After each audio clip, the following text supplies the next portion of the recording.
Because as we begin to look with our eyes and think with our own minds, we can pick out some stuff that God says, that's not my best for you. And so they got this guy Saul, because Saul was a tall guy. Saul was probably between 6'1" and 6'2". When the average Israeli, a Jew at this time, was about 5 feet 5.5. So he looked stately. He looked kingly. But as the text unfolds, we begin to see that Saul has no heart for God. And so God rejects Saul because Saul continued to disobey the Lord's word. And God reaches down to the house of Jesse, to one of his youngest sons, little boy, about 17 years of age, named David. And God tells Samuel to go anoint David as my next king.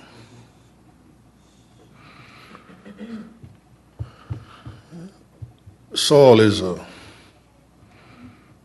type of fellow who, when things get tough or things get going, he gets going. In chapter 17 here, we see a battle between David and the nemesis of Israel, Goliath. When we read chapter 17, we kind of gloss over some stuff because it just doesn't seem to make any sense. For example, it says that the Philistines gathered their armies for battle, and they gathered at Sukkah, which belonged to Judah, and they encamped between Sukkah and Azekah in Ephes Damim. And Saul and the men of Israel gathered and camped in the valley of Elah, and they formed up in battle array to encounter the Philistines. The valley of Elah was a strategic area. For in the mountainous region, in the mountainous region of Israel, where Bethlehem and Hebron and Judah was, there was a valley there, the valley of Elah. And if the Philistines would control that valley, they would dominate Jerusalem, Hebron, and Judah. So it's very important that that valley was maintained by the Jews, for it was also the entranceway into the area of the Philistines. So the Philistines on the south of the valley, and the Israelis or the Jews on the north side of the valley. And then it says in verse 4 that a champion came out from the armies of the Philistines. His name was Goliath. Goliath was from Gath. He was a Gathite, whose height was 6 cubits and a span. And he had a bronze helmet on his head, and he was clothed with a scaled armor which weighed 5,000 shekels of bronze. And he also had bronze greaves on his legs and a bronze javelin slung between his shoulders, and the shaft of his spear was like a weaver's beam, and the head of the spear weighed 600 shekels of iron, and his shield carrier also walked before him. Now, the writer here is giving you detailed information about the enemy of Israel.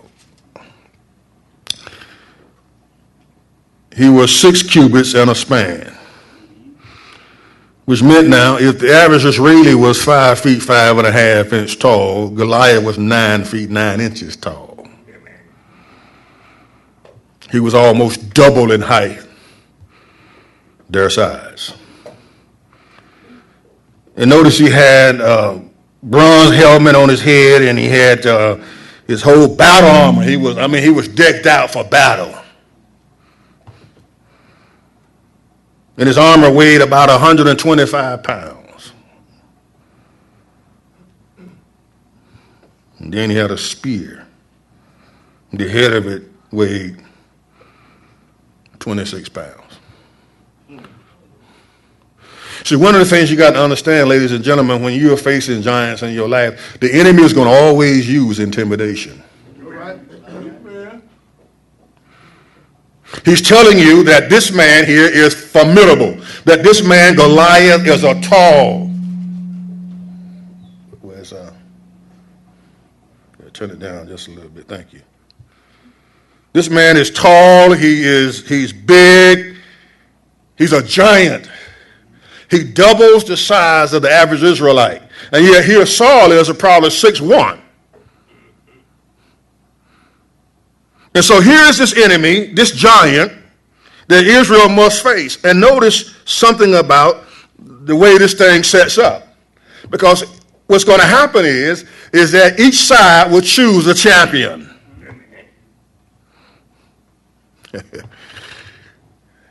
This was done in ancient warfare when they don't want to shed a whole lot of blood. And so the Israelis, the Jews would choose a champion to fight for them, and the Philistines would choose a champion to fight for them, and whichever champion won, then the other side who lost would surrender to the side that won. But there's something else going on here that's not readily seen in the text. This is a battle not only between David and Goliath, it is a battle between Yahweh and Dagon, the Philistines' god.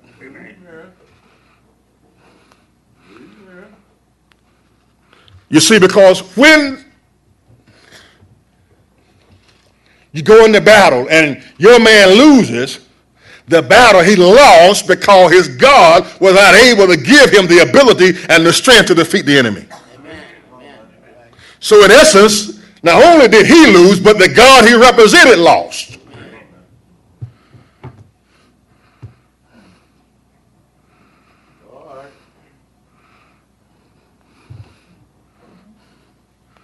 And notice something that's happened here.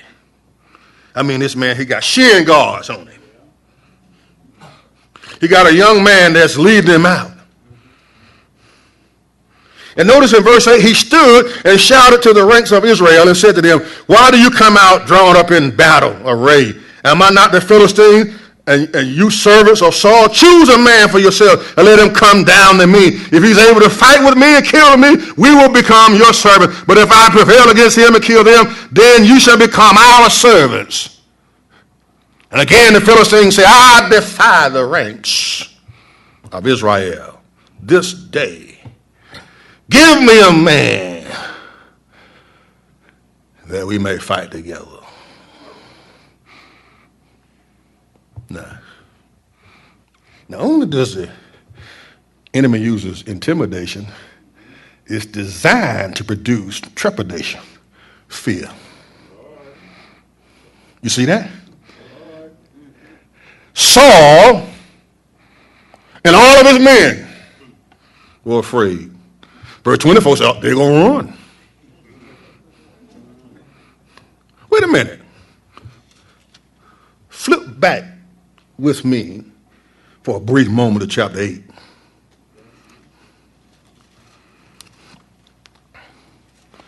Flip back just a moment. 1 Samuel chapter 8. Again, this is where Israel is asking for a king. And they're asking for a king like the other nations. Again, they have rejected Yahweh. They rejected God as their king. They wanted a king they could see. They wanted a king that would go out and fight for them. And so Samuel tries to dissuade the people in verse 19. Nevertheless, the people refused to listen to the voice of Samuel. And they said to him, no, but we shall have a king over us, that we may be like all the nations, and that our king may judge us and go out before us and fight all of our battles. Where's Saul now? They're choosing a king like the other nations. Why? So he can judge us and fight our battles. But notice their king is afraid. He's on the run.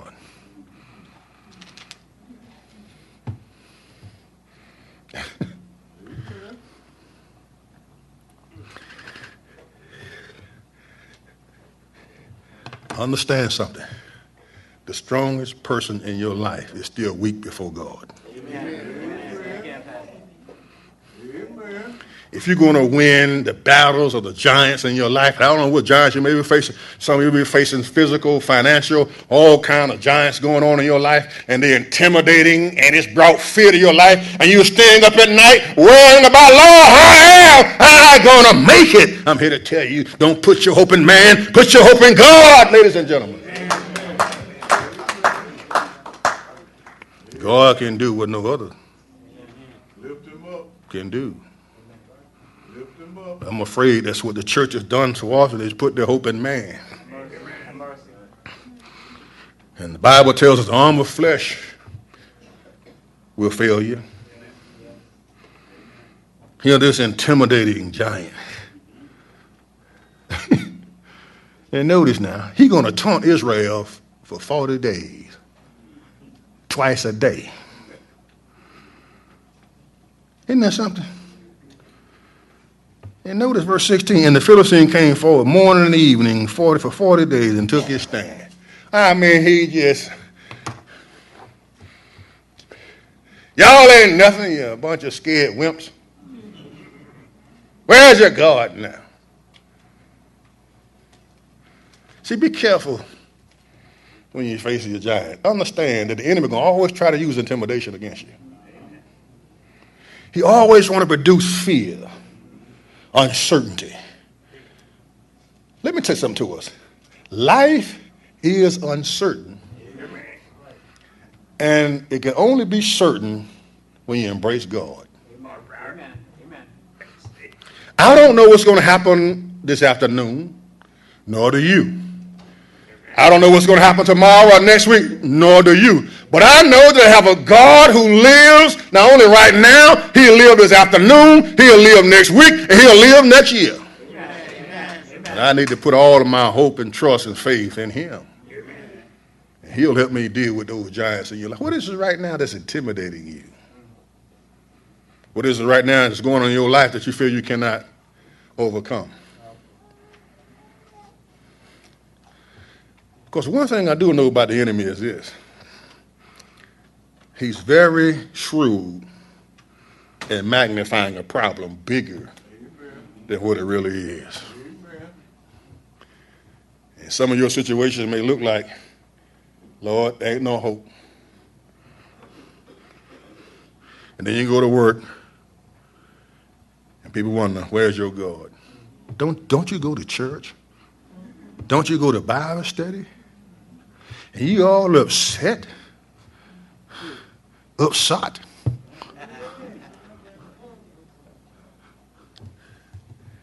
if your God do you like this, I don't want him. If he can't take care of your problem, how can he take care of my problem? And so they taunt you. But notice something here. We see divine providence in action. What do I mean by providence? I mean that God arranges and rearranges, he orchestrates, and he puts together things and people and places in a person's life to do his bidding. Amen.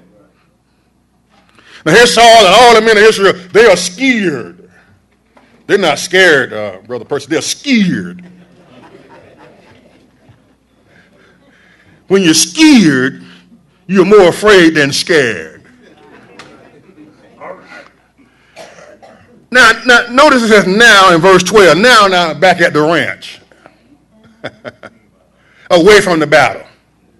David was the son of the Epaphrodite of Bethlehem in Judah, whose name was Jesse. He had 8 sons, and Jesse was old in days. In the days of Saul, advanced in years among them, and the 3 older sons of Jesse had gone after Saul to battle, and the names they give you the name of the 3 sons. The first one, Eliab. The second, Abinadab. And the third was Shammah. And David was the youngest. Now the three oldest followed Saul. But David went back and forth from Saul to tend to his father's flocks at Bethlehem. And the Philistine came forward morning and evening and for 40 days and took his stand. And then Jesse says to David, his son, take now for your brothers an ephah, roasted grain, and 10 loaves, and run to the camp to your brothers, and bring also 10 cups of cheese to commander and their 1,000, and look into the welfare of your brothers, and bring back news of them. Jesse says, son, go check on your brothers. I know they're running out of food now. Go see how they're doing. Ladies and gentlemen, God is setting this thing up for David to meet Goliath. Amen. All right. And notice, David is the youngest of the sons. David is about 20 years of age now. He got 3 older brothers. And they just as scared as Saul. Verse 19, for Saul and they and all the men of Israel were in the valley of Elah fighting the Philistines. So David arose early in the morning and left the flocks with the keeper and took supplies and went as Jesse had commanded him. And he came to the circular camp where the army was going out in the battle array, shouting in the war cry. And Israel and the Philistines drew up in battle formation, army against army. Then David left his baggage in the care of the baggage keeper and ran to the battle lines and entered in order to greet his brother. David's not going out there to fight, ladies and gentlemen. He's going to check on his brother. Here's some cheese. Here's some bread. Amen. Whatever else they had, he had. He's just a little servant boy. He's a shepherd. Don't miss that. David's a shepherd. He's not a warrior. David tends sheep. Goliath kills men. All right.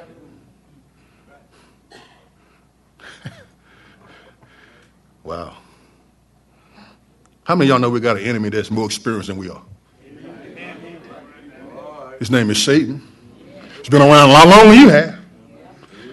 Been around a lot longer than I have. And he's an experienced and he's a formidable foe.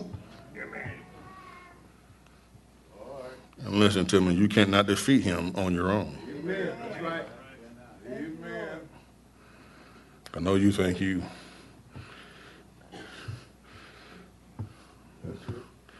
Mrs. Bad, but that devil knows human nature. He set things up to bring you down. That's why the Bible says the devil's like a roaring lion. He howls before he hurts you. Roar! Oh, that's going to scare you. That's why he growls. He growls to scare you first, and then after you're scared, then you won't put much of a fight. So he paralyzes you with fear. That's what's happening to Saul. They're paralyzed with fear. And he had this little runt.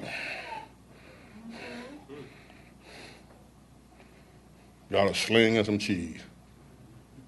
I ain't got no rocks.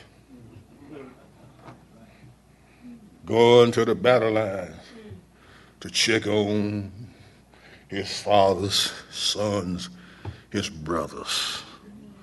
So he leaves the baggage in order to run to greet his brother as he was talking with them. Behold, the champion from the Philistines from Gad named Goliath was coming up from the army of the Philistines, and he spoke these same words, and David heard them. Wait a minute. Why is he telling you that? He's telling you that because God arranged it. God put David in the place where God wanted him to be so he can hear the giant taunt the armies of the living God. All right. What I'm trying to tell you, ladies and gentlemen, God knows how to put people in your life to bless you, knows how to put people in your life to help you, put you in situations where you can see that it's him who has brought about victory in your life so that you don't take the credit, but he gets all the glory. God will wait, ladies and gentlemen, listen to me very carefully, all my brothers and sisters. God will wait to use up all of your resources. God will wait till you lose all of your intellectual skills and abilities. When all of that has fallen flat, then you say, Lord, I yield, I yield, I yield. And God said, that's what I've been waiting for. All right. Amen.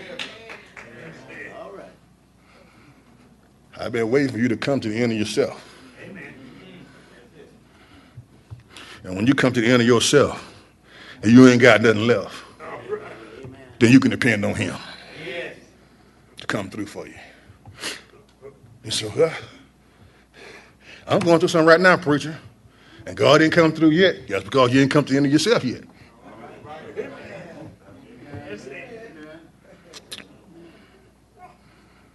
And you realize that we are nothing, and he is everything. Then we can win some battles in our lives. We can face the giants in our life. Here David is hearing this. And when all the men of Israel saw the man, they fled from him and were greatly afraid. And the men of Israel said, have you seen this man who's coming up? Watch this now.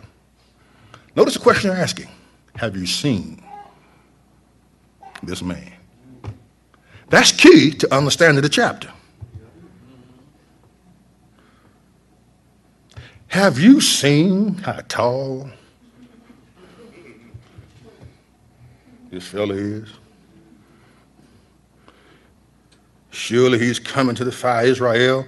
It'll be that the king will enrich the man who kills him with great riches and will give him his daughter and make his father's house tax-free. Wouldn't it be wonderful? You ain't got the whole IRS, nothing. You ain't got to fill out April 15th. You ain't got to worry about it no more. Saul said, whoever defeats this enemy, I am going to make him rich, and he ain't got to pay no taxes on it. The rest of his life, nor his family. Ooh-wee.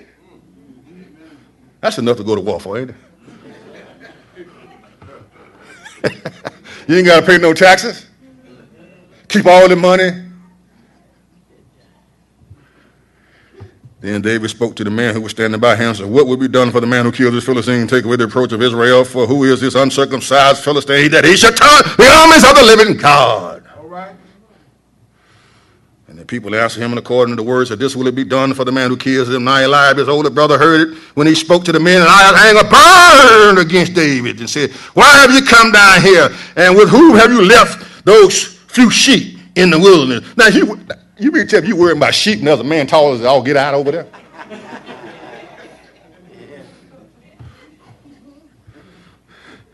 I know your insolence, that is your arrogance and the wickedness of your heart. For you come down in order to see the battle. Now, who told Eliab he was a cardiologist? He know the wickedness of somebody's heart. You see, here's David. See, David ain't worried about Goliath. Well, David see, he goes to the battle and he sees this uncircumcised Philistine. This person who don't even belong to the family of God, taunting the armies of the living God. All right. And David said, uncircumcised. David is more concerned about God's glory and honor. Amen. Here's all the men, Eliab. Eliab, you so bad, why don't you go out there and deal with it? But all of them are looking at Goliath. Go back, I said. Go back to, have you seen, verse 25. And the men of Israel said, what? Have you seen this man? See, this is what they forgot. Turn back to chapter 16. And this is what you forget, too, when you face your giants and they get the best of you. Look what it says in chapter 16. Verse 7. And the Lord said to Samuel, do not look at the appearance or at the height of his stature, my Saul, because I have rejected him. For God does not see as men sees. Man looks at the outward appearance, but the Lord looks at the heart. David is not looking at the outward appearance of Goliath. David is looking at his God. And ladies and gentlemen, when you look at your problems as bigger than your God, you want to be defeated in the face of your giants. There is no problem that you're going through right now. There is no situation right now that's going on in your life that's bigger than your God. Don't you dare let the devil lie to you and make you feel as though God doesn't love you and God does not care about you and that God cannot help you. God can help you. And he will help you if you just trust him.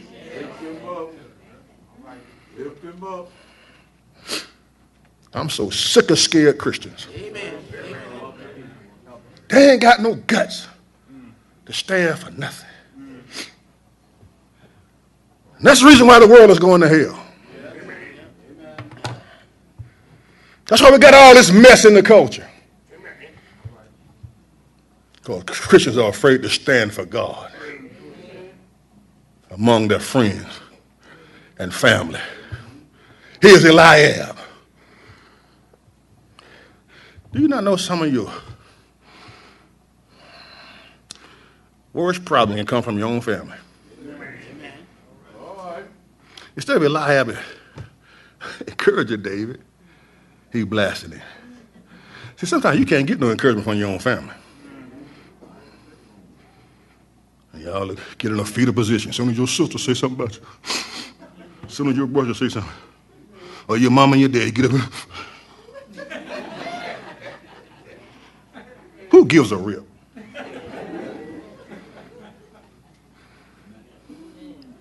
God is your father. How dare you cower before an enemy?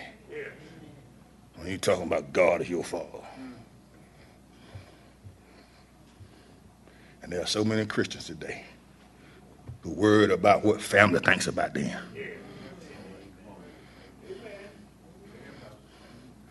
Some of you ain't go to college because your family stopped you from going. You know you didn't pass reading.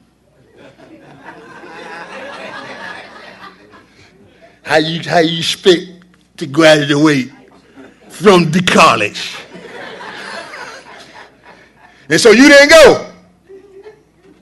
Or your friend that was jealous of you. Some of you went, but you stopped. Because some of your friends talked about you. You think you're so smart. Like this fella went to Princeton, came home for Christmas break, down to the country where his buddy was, and told him, spell rat. His buddy said, R-A-T, rat. He said, no, man, I go to Princeton, spell rat. He said, man, rat spells R-A-T. He said, spell rat. He said, don't R-A-T spell rat. I said, man, I'm talking about rat like a rat now.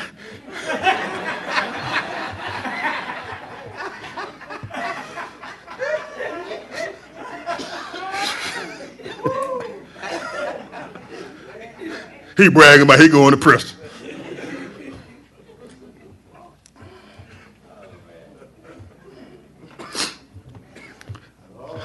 Then David said to his brother, what have I now done?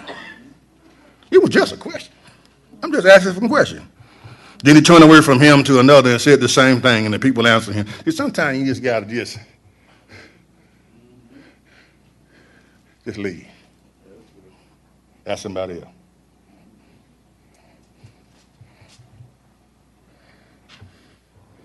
There were people told me, you don't need to go no seminary to get a church. You need to go and get you a church. Now, what am I going to say? What am I going to say? Lie to the people? I'm going to seminary. You ain't got nowhere to stay. God got a place for me to stay. So I flew out of Atlanta with nowhere to stay. And I stayed 4 years. Because God will provide a way.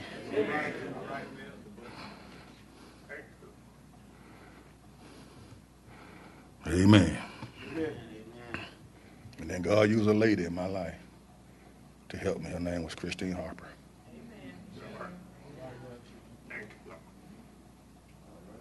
We worked 3 jobs to help me go, to come teach to you guys, which I'm forever eternal grateful to her for what she did.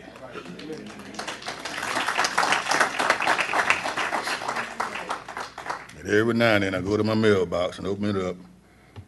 Sometimes I go to had dust in it, but every now and then I go in and have an envelope there from 3310 Mildred Drive, $200 cash dollars. Thank God. Ain't God good? Amen. I need 200 today too, sister.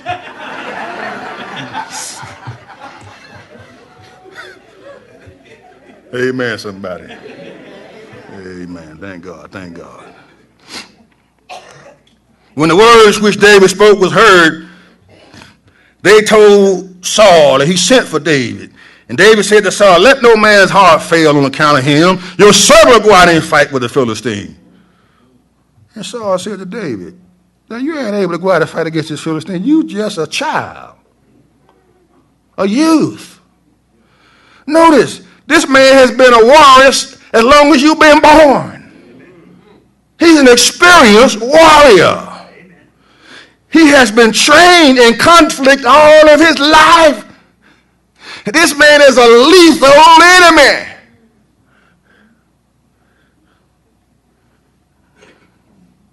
Wow.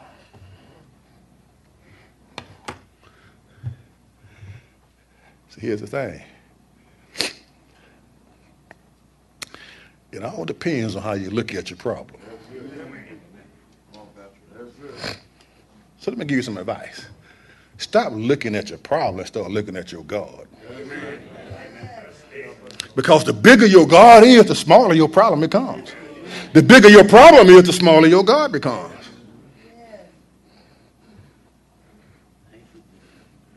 And that's why too many Christians get defeated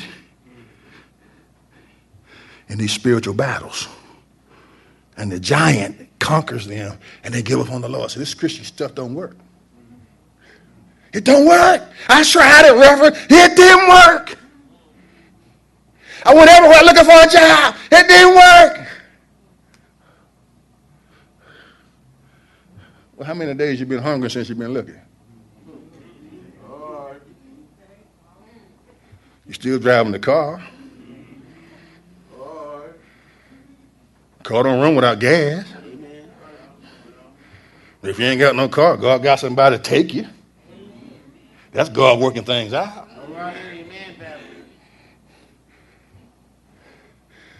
See, sometimes God has to set things up for us. And we give up long before he put everything in place. Many of you right now have missed your blessings because you give it up on God before it happened. Let me tell you, this church will be 30 years old in September. Have I thought about quitting before? You better believe I have. But I read an article of a guy said, listen, most pastors leave the ministry, leave the pastorate before the 11th to 14th year. It takes you between 11 and 14 years before you begin to see the hand of God really bless. And most pastors give up. And I saw the turning point in the 12th year of Aletheia Baptist Church. I saw it with my own eyes. I said, Lord, I thank you I didn't give up. But I wanted to.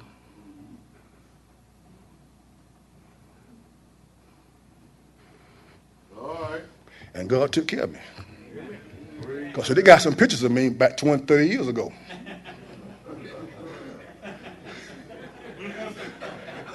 My chest was still up here 30 years ago. 30 years later, it done dropped.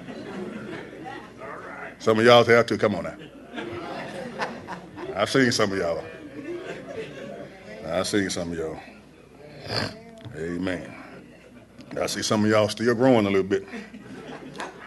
Especially some retired people I know behind me.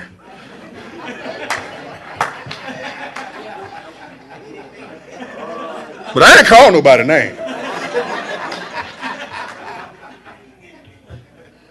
But that shows you God will take care of you. Amen. Saul said, how you going to go up against this man? He's trained. I mean, this man been fighting battles for almost 30-something, 40 years. Man, you ain't but 17, 18 years of age. You going to go out and fight this man? And notice what David said. He says to Saul, your servant was tending his father's sheep. When the lion and the bear came and took a lamb from the flock, I went out after him and attacked him and rescued it from his mouth. When he rose up against me, I seized him by his beard and struck him and killed him. Your servant also killed both the lion and the bear. And this uncircumcised Philistine will be like one of them, since he has taunted the armies of the living God. And David says, the same God who delivered me from the paw of the lion and from the paw of the bear, he will deliver me from the hand of this Philistine. And Saul said to David, go, and may God be with you. That's what he said. That's a colorized version. And may God be with you. Listen. Watch this now. You want to face your giants and be victorious. Start practicing. When you pray and God answers your prayer, write down the date you pray and the date God answers. And keep a journal, no matter how small it is. But what God is doing, he's building a track record with you. So that when the big problems in your life come into your life, then you can say, listen, I'm still going to trust God because he's been faithful. That's what David is saying. David kept a record of what God had done for him. And David said, the same God that delivered me out of the lion and the bear is the same God that's going to deliver this giant into my hands. Some of y'all wait for big problems to come into your life before you're trying to keep a record. Do like the credit agency. They keep a good record. They know you. By your social. They ain't got to see your face. Amen. Keep a record. I prayed about this, and God answered. I prayed about this, and God answered. And then when all hell begins to break loose in your life, you don't go to pieces. Because God has a track record with you. I know the same God who healed my body 10 years ago can do the same right now. I know the same God that paid my bill last year, he can pay it this year. The same God that shuffled my application that was on the bottom of the stack and shuffled it and put it on the top of the stack and I got a job, is the same God who will give me another job. It's a track record, ladies and gentlemen.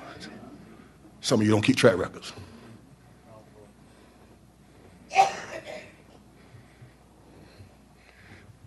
Keep a track record. It shows you how faithful God is. Amen. See, we think we all we need to pray about is a big thing. Pray about everything. Everything. Stop trying to pick and choose what you're going to pray about. Pray about everything.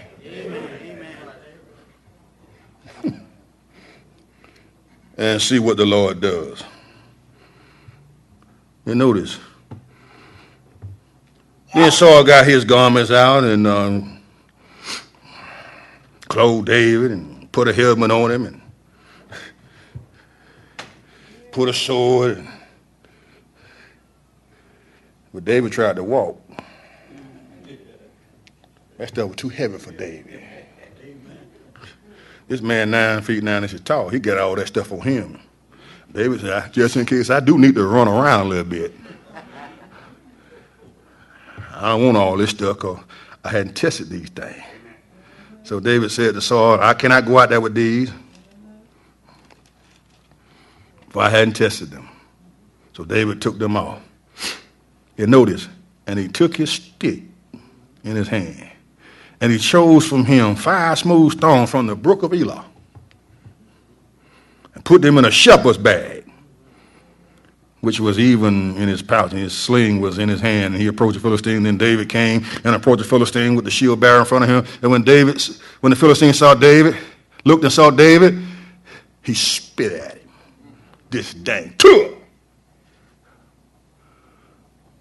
For he was just a little youth, ruddy, even though he was handsome in appearance. And Goliath got insulted. This is the best y'all got over there. This is the best y'all. Am I a dog? David probably answered, yeah, you are. And you come out to me with sticks? Someone said that Goliath's height, because he was so tall, affected his eyes. He couldn't see a lot. See, Goliath had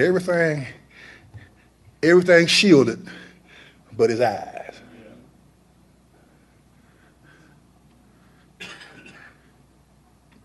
Everything was covered.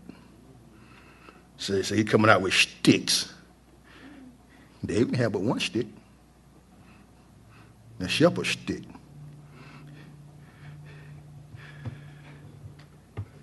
And the Philistine cursed David by his gods. Because Goliath understood that the battle was between Dagon and Yahweh. Then David said to the Philistine, you come to me with a sword and a spear and a javelin, but I come to you in the name of the Lord of hosts, the God of the armies of Israel, whom you have taunted. This day the Lord will deliver you into my hands, and I will strike you down and remove your head from you, and I will give your dead bodies of the armies of the Philistines this day to the beasts, birds of the sky, and the wild beasts of the earth, that all the earth may know that there is a God in Israel. Ladies and gentlemen, sometimes God wants giants to come into your life so he can defeat them in the presence of your friends, so they'll know there's a God in your life.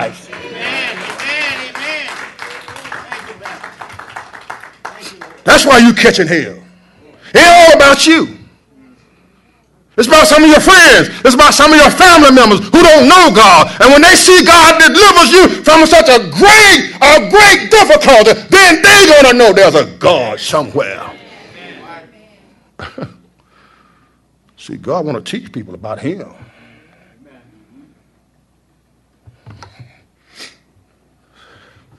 So you stop having your pity party. And some of y'all stop going to him.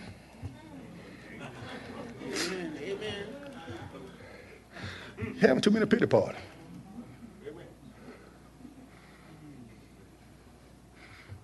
Get rid of that bitterness you mad with folk about. Get rid of that stuff. I was doing it tearing you down. God wants the world to know there's a God.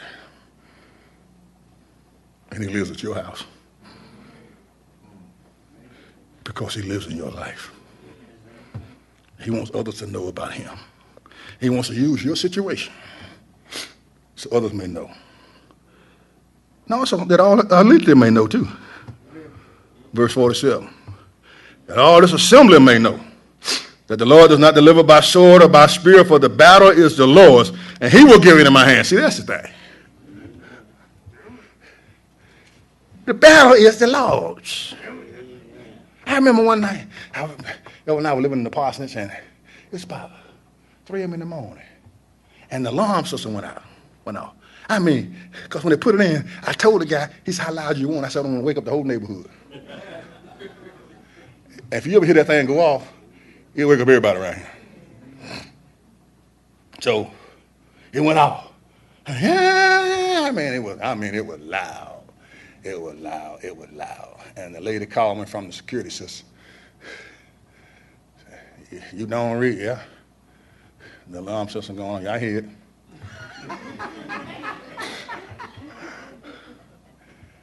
Are you in the church? No, ma'am, I'm at the house. She said, well, you stay right there. I'm going to call the sheriff, the police, whatever, and come by. And you just stay there until I call you back. I said, I will, ma'am. I'm obedient. So the police showed up out there. And she called me and said, the police is around front. Would you go around and meet him? I said, I will. So he got out. So what's your name? I said, my name is Donald Reed. I'm the pastor of the church here. He said, okay. He said, it's an alarm going off. I said, yeah, I hear it too. He said, we need to go in and check. And I said, all right. So I got my key out, walked up to the side door there and took it out and put it on. He said, hold on, preacher. Hold on. Don't you go in. I'm going in. said, don't worry, I'm letting you in. I ain't going in there until you get it all clear. Amen. What was I telling him? That's your battle. I ain't going there if that's the case of Rob or somebody else. I ain't going there to deal with it. You got a sidearm. You're paid to do this. You go in there and fight the enemy. What I'm trying to tell you is this. Stop trying to fight your enemies. Let God fight your enemy. Yes, sir. Yes, sir. Right. And when God defeats your enemy, he's defeated. Ain't no bouncing back. Can I keep going just a little bit longer? Y'all learning something?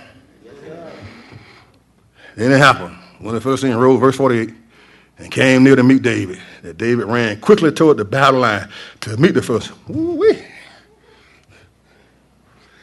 You mean David didn't run away? No, he ran toward the giant. You know why? Because David running in the name of the Lord. And David put his hand in this bed and took from it, notice, he picked up 5 stones. Y'all see that? Verse 40. He picked up 5 smooth stones, put them in his pouch, right? But only took 1 stone from it and struck the Philistine in the forehead. And the stone sank into his forehead so that it fell on his face to the ground. Now, y'all seen this happen. If you watch the news and you see some of the Palestinians and Israelis fighting, those guys got them slings like this here. Listen, they say that people in the Middle East who use sling, they can hit a target from 200 yards away with a rock. But here's the difference. David swung the rock, and God took the rock and put it right here. David swung, but God took the rock and swung it. See, some of y'all asking God to fight your battle, but you won't show up for the fight. You're scared. God wants you to see the enemy fall. And thus David prevailed over the Philistine with a sling and a stone and struck the Philistine and killed him. But there was no sword in David's hand. Wow. David killed him, notice now, with a rock. This man all decked out, he got a sword that weighs about 50, just the head of it weighs 15 pounds. Can you imagine that? The head of the sword. He got full body armor. David goes out and meet this man with a sling. You know why? Because God will use the weak to confound the mighty. All right. Amen. So David said, my God don't deliver with spear of the sword. He doesn't. What God delivers from, he delivers through his own power and ingenuity. And notice here. Amen. Tell him I said hello. And then David ran and stood over the Philistine and took his sword and drew it out of the sheath and killed him and cut off his head. Wow. When the Philistines saw that the champion was dead, they ran to church.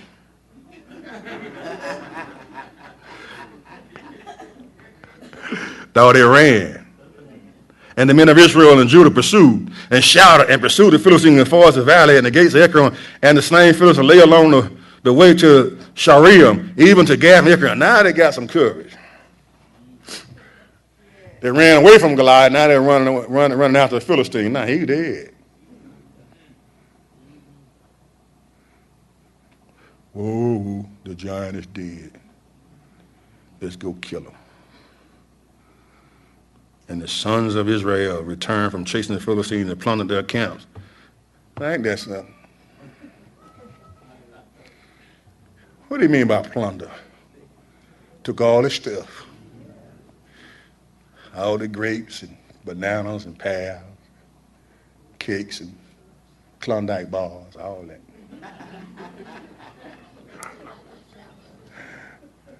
Huh? See again? the cold cups. Isn't that something?